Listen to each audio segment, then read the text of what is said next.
자, 4월 4일 토요일 우리 말씀과 함께 시편 59편에서 61편입니다. 여러분, 제가 설교 전에 광고 말씀 하나 드리겠습니다. 내일 우리 종려주일인데 4월 5일 예배도 각 가정에서 영상으로 주일 예배를 드리시기 바랍니다. 원래 이제 종려주일 지나고 고난주간 특별 새벽 기도회를 예배당에서 해야 되는데 올해는 부득이하게 코로나19로 함께 하지 못합니다. 그래서 여러분, 다음 주 일주일 새벽 기도회는 여러 목사님들이 함께 새벽 기도회를 진행하겠습니다. 여러분, 지금처럼 각 가정에서 영상으로 다음 주 새벽 기도회를 진행하시되, 특별히 다음 주에는 예수님의 그 고난주간 일주일의 행적을 따라서 신약 성경의 예수님의 행적에 따른 말씀을 읽고 그 말씀을 여러 목사님들이 집필해서 한 분씩 말씀을 전하도록 그렇게 하겠습니다. 그래서 지금과 똑같은 요령으로 예수님께서 고난주간 어떻게 생활하시고 어떻게 사역하셨는가 행적을 따라서 한 주간 열심히 기도하셔서 No cross, no crown, 고난주간 잘 보내야 부활의 새 아침을 기쁘게 맞이할 수 있으니 여러분 그렇게 다음 한 주간 잘 하시기 바랍니다. 그리고 부활주일 예배를 어떻게 하느냐 하는 것은 제가 주중에 목회 서신으로 여러분들에게, 또 지금 코로나19 확산 사태라든지 정부의 대응 방안이라든지 또 여러분들의 소원이라든지 한국교회 전체적인 상황을 살펴서 주중에 여러분들에게 알려드리도록 그렇게 하겠습니다. 자, 오늘 시편 59편에서 61편 교재 43페이지 제가 읽겠습니다. 59편은 다윗이 미갈의 도움으로 생명을 보존한 사건을 배경으로 합니다. 다윗은 하나님께서 자신을 구원해 주시기를 간구하며 원수에게서 요새와 같이 지켜주실 것을 기대합니다. 60편에서 이스라엘 민족은 하나님의 백성이 당하는 현실의 어려움이 하나님의 징계임을 깨닫고 회개하며 하나님의 긍휼을 구합니다. 하나님이 함께 계시지 않음이 그 백성의 패배와 수치의 원인입니다. 다윗은 하나님과의 깨어진 관계가 회복될 것을 구하며 나아갑니다. 하나님은 당신을 경외하는 자에게 승리의 깃발을 허락하시기 때문입니다. 다윗의 간구에 대한 응답으로 하나님의 말씀이 주어집니다. 하나님께서 강한 용사로 대적과 맞서 싸워주신 것입니다. 61편의 다윗은 심신이 쇠약해져서 땅 끝에 서 있는 느낌을 받습니다. 이런 고난 중에 드린 다윗의 기도가 그를 하나님의 지성소로 인도합니다. 다윗은 하나님의 임재와 보호하심으로 그의 통치가 지속되길 기원합니다. 59편에서 61편도 다 다윗의 시편입니다. 먼저 59편 보시면 표제 뒷부분에 이렇게 되어 있습니다. 사울이 사람을 보내어 다윗을 죽이려고 그 집을 지킨 때, 사울이 사람을 보내어 다윗을 죽이려 할 때, 우리가 어제 묵상했던 그 사울, 다윗을 죽이려고 했던 연장선입니다. 그런데 59편은 사실 시간적으로는 더 이른 시간입니다. 그러니까 다윗이 여러분 아는 대로 블레셋 장군 골리앗을 죽이죠. 그리고 인기가 너무 많아지자 이 사울 왕이 다윗을 죽이려고 창을 2번이나 던집니다. 그걸 피해서 가까스로 다윗이 살아나죠. 근데 다윗 인기가 너무 높으니까 자신의 신하로 삼기 싶으니까 다윗을 향해서 나름대로 회유책을 벌입니다. 그래서 사울이 자신의 딸 미갈을 주어서 다윗을 자기 사위로 삼게 되죠. 그리고는 자객을 보내서 다윗을 죽이려고 합니다. 다윗 입장에서는 내가 왕의 사위까지 됐는데도 왕이 나를 죽이려 하는 것 얼마나 힘들겠습니까? 그때 자객을 보내서 다윗을 죽이려고 했을 때 겨우 목숨을 구한 다윗이 그 어려움 속에 지은 시편이 오늘 시편입니다. 그리고 이 오늘 시편 이후가 이제 아둘람굴, 엔게디굴, 블레셋 놉당, 십광야 그렇게 도망을 가게 되는 일이 이제 있게 되는 거죠. 그래서 오늘도 다윗의 고난이 있습니다.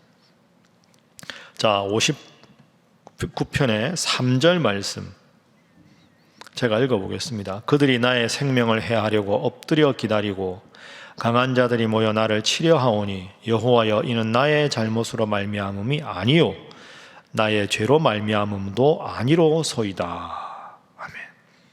첫 번째 오늘 본문의 기도 제목은 명분 있는 신앙인이 되게 하소서 하는 것입니다.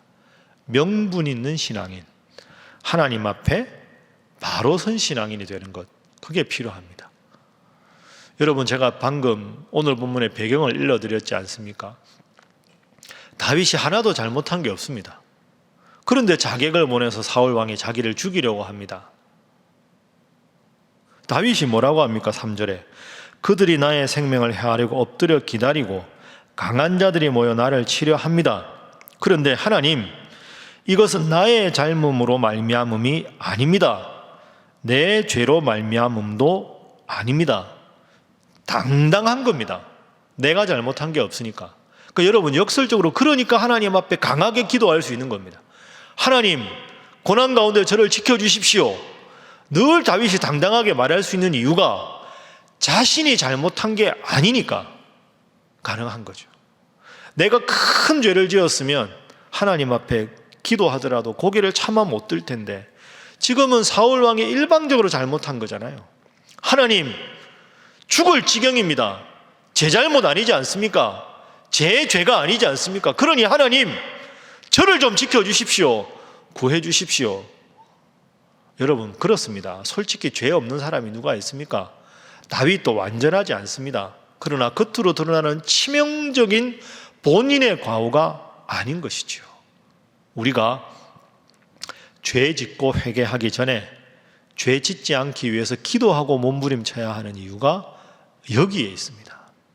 어려움을 당할 때도 내가 잘못한 게 아니니까 하나님 구해 주십시오. 지금도 주님만 바라봅니다. 억울합니다. 억울하다고 하나님 앞에 원망하지 않습니다. 기도합니다. 도와주십시오.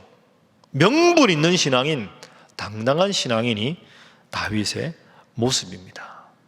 하루하루 말씀에 비추어서 우리의 삶이 더 거룩해지고 더 죄를 멀리하여 다윗처럼 이렇게 하나님 앞에 간절히 그러나 당당하게 기도할 수 있는 우리 사랑하는 신일의 모든 성도들 되시기를 주님 이름으로 축복합니다.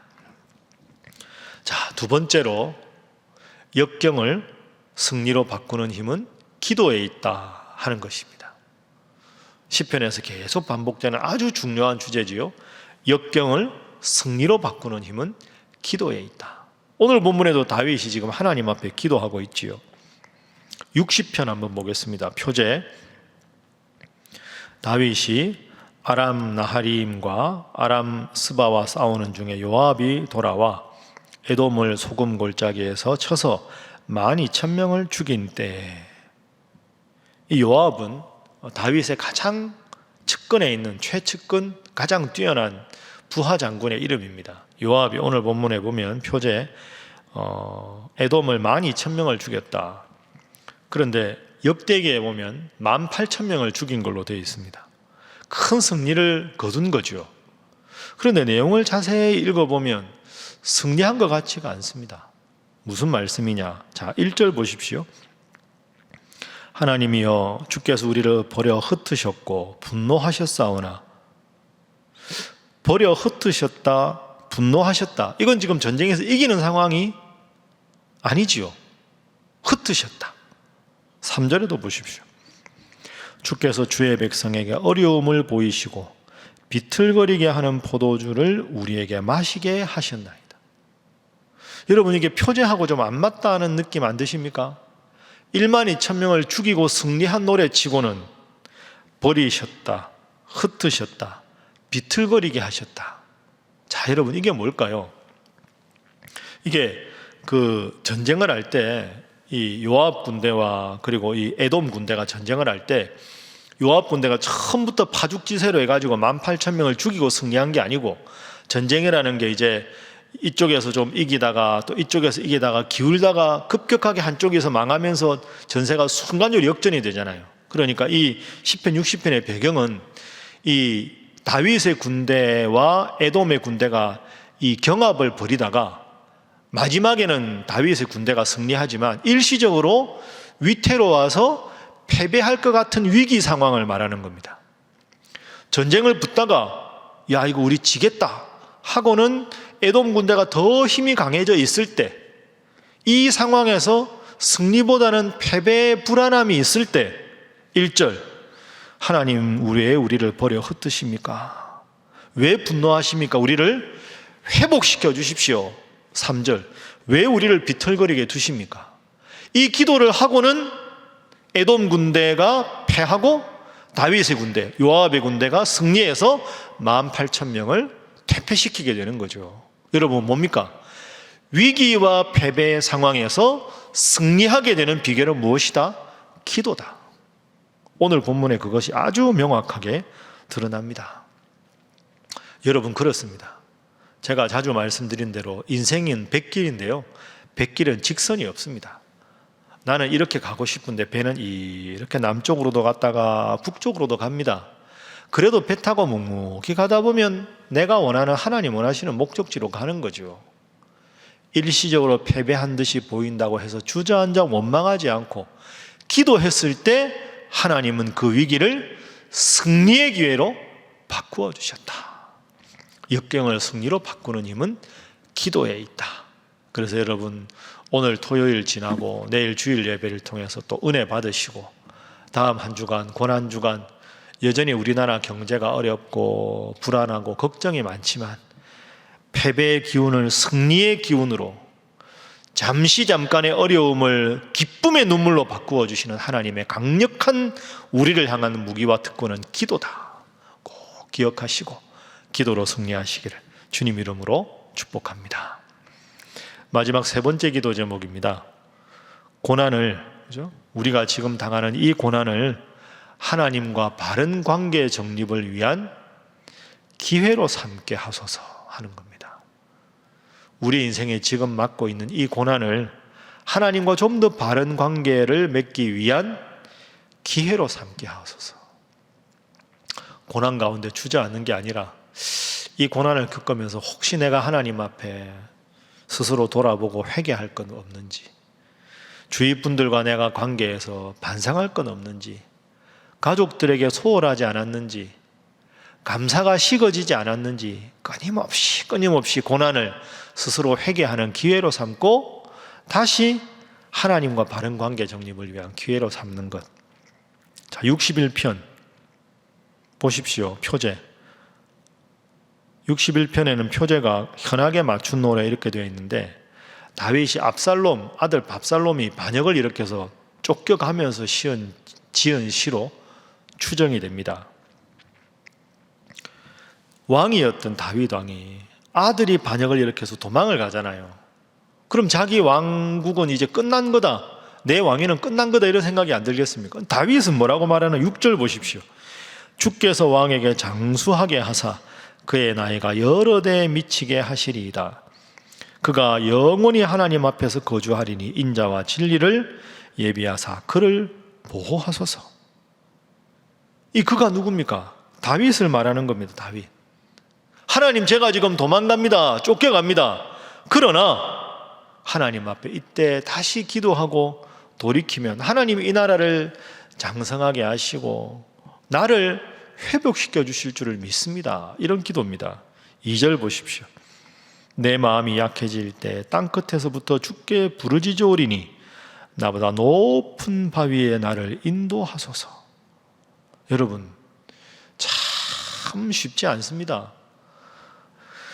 도망가는 상황에서도 땅끝에서 부르짖으면 하나님께서 나보다 지금 있는 이 위치보다 더 높은 곳으로 인도하실 하나님을 믿고 기도합니다. 고난 속에서 다윗이 당한 이 비참한 상황에서 주저앉아 원망하는 사람, 무릎 꿇고 하나님 앞에 기도하는 사람, 우리 인생에는 두 선택이 있을 수밖에 없습니다. 코로나19 앞에서 하나님 믿어도 다 소용없구나 원망하고 믿음을 잃어버리는 사람이 있고, 힘들고 어려워도 하나님 앞에 간절히 기도하고 하나님의 도움을 손길을 기다리는 기도의 사람이 있습니다. 여러분, 어느 편에 서시겠습니까? 이 고난을, 내 신앙을 돌아보고 내가 하나님 앞에 바로 서는 재도약의 계기로 삼아서 이 반역에 평정되고 다시 돌아와서 하나님 앞에 멋진 오후를 보내고 더 하나님을 찬양했던 다윗 왕처럼 코로나19로 어렵고 힘든 이 시기 속에서 특별히 다음 주 예수님의 십자가 고난을 생각하는 고난주간을 여러분 맞이하면서 내 신앙이 하나님 앞에 어떠한가 다시 한번 점검하고 회개하고 결단해서 부활의 그 기쁜 아침을 슬픔의 눈물이 아니라 춤추며 기쁨의 눈물로 바꾸어 주실 주님, 그 주님 믿고 날마다 말씀과 기도로 승리하시는 우리 신일의 모든 성도들이 다 되시기를 주님 이름으로 축복합니다. 기도하겠습니다. 하나님, 바른 삶으로 하나님 앞에 인정받는 명분 있는 신앙인 되게 하시고 역경을 승리로 바꾸어 주시는 주님 믿고 다음 한 주 고난주간도 주님과의 관계를 바로 설정할 수 있게 하시고 나뿐 아니라 우리 사랑하는 가족들과 고통당한 이웃들과 상처받고 힘들어하는 이 모든 땅의 사람들 주님의 위로와 평안으로 부활의 기쁨으로 하나님 함께하여 주옵소서. 다 함께 주님 앞에 기도하겠습니다.